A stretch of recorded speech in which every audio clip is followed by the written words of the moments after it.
பொன்மனச்சம்மல் புரட்சி தலைவர் எம்ஜிஆர்,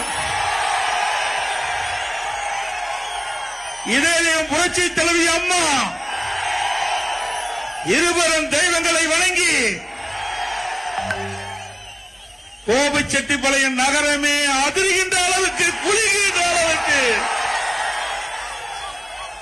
எங்கே பார்த்தாலும் மக்கள் வெள்ளம் கடல் போல் காட்சியளிக்கின்றது. நம்முடைய ஆரவார நிகழ்ச்சி அடுத்து வருகின்ற சட்டமன்ற தேர்தலில் அண்ணா திமுக வேட்பாளர் வெற்றி பெற்று விட்டார். யாரோ கனவு கண்டு கொண்டிருக்கின்றார், அந்த கனவை நொறுக்கிவிட்டீர்கள். உங்களுடைய எழுச்சி ஆரவாரம் எப்பொழுது தேர்தல் வரும் என்று எதிர்நோக்கிக் கொண்டிருக்கிறீர்கள். அடுத்த ஆண்டு நடைபெறுகின்ற சட்டமன்ற பொதுத் தேர்தல் அனைத்து இந்திய அண்ணா திராவிட முன்னேற்ற கழக தலைமையிலே அமைக்கப்படுகின்ற கூட்டணி பெரும்பான்மையான இடங்களிலே வெற்றி பெறும். அதிலே கோபிச்செட்டிப்பாளையம் அதிக வாக்கு வித்தியாசத்திலே வெற்றி பெறும்.